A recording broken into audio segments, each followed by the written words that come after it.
రాజకీయాల్లో తలపండిన నేతగా గుర్తింపు పొందిన డి శ్రీనివాస్ ఇప్పుడు డీలా పడ్డారు. టీఆర్ఎస్ ఎంపీగా ఉన్న డిఎస్ అసెంబ్లీ ఎన్నికల ముందు ఆ తర్వాత జరిగిన వరుస పరిణామాలతో కంగుతిన్నారు.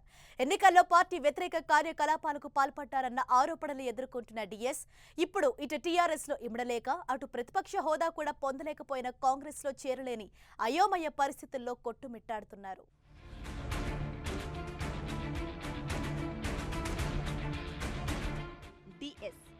తెలంగాణ రాజకీయ నేతల్లో సీనియర్. ఉమ్మడి ఏపీలో అటు మంత్రిగా పనిచేసి ఇటు 2 సార్లు పీసీసీ అధ్యక్షుడిగా పార్టీని అధికారంలోకి తీసుకొచ్చిన నేతగా గుర్తింపు పొందారు. రాష్ట్ర విభజన తర్వాత జరిగిన రాజకీయ పరిణామాల్లో టీఆర్ఎస్లోకి వచ్చి కొంతకాలం రాష్ట్ర ప్రభుత్వ సలహాదారుగా పనిచేశారు. ఆ తర్వాత ముఖ్యమంత్రి కేసీఆర్ డిఎస్ను రాజ్యసభకు పంపారు. రాజ్యసభ ఎంపీగా ఉంటూ నిజామాబాద్ ఎంపీ కవితతో సఖ్యతతో వ్యవహరించకపోవడంతో కష్టాల్లో పడ్డారు.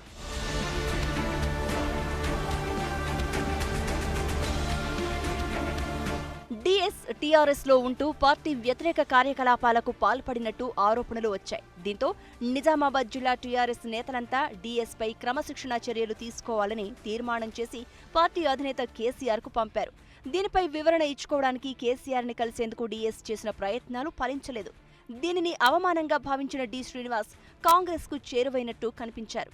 హైదరాబాద్ లో టీపీసీసీ అధ్యక్షుడు ఉత్తమ్ కుమార్ రెడ్డిని, ఢిల్లీలో ఏఐసీసీ అధినాయకులు రాహుల్, సోనియా గాంధీతో భేటీలు నిర్వహించడంతో కాంగ్రెస్ లోకి వెళ్తారని ప్రచారం జరిగింది. డిఎస్ కాంగ్రెస్ లో చేరకపోయినా ఆయన అనుచరులు మాత్రం ఆ పార్టీలో చేరిపోయారు.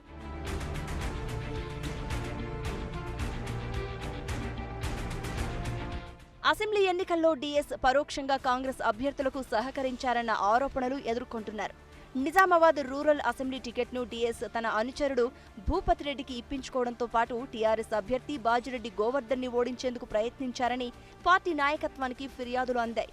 భూపతి రెడ్డికి ఆర్థిక సాయం కూడా చేసినట్టు ప్రచారం జరిగింది. అలాగే నిజామాబాద్ అర్బన్లో టీఆర్ఎస్ అభ్యర్థి బీగాల గణేష్ గుప్తాకు వ్యతిరేకంగా పనిచేసినట్టు ఆరోపణలు వచ్చాయి. అసెంబ్లీ ఎన్నికల్లో మున్నూరు కాపు సామాజిక వర్గం ఓట్లు కాంగ్రెస్కు పడే అవకాశం ఉందన్న సమాచారంతో నిజామాబాద్ ఎంపీ కవిత ప్రతిష్టాత్మకంగా ఈ సామాజిక వర్గ నేతలను వరుస భేటీలు నిర్వహించి ఓట్లు బదిలీ కాకుండా చూడగలిగారు.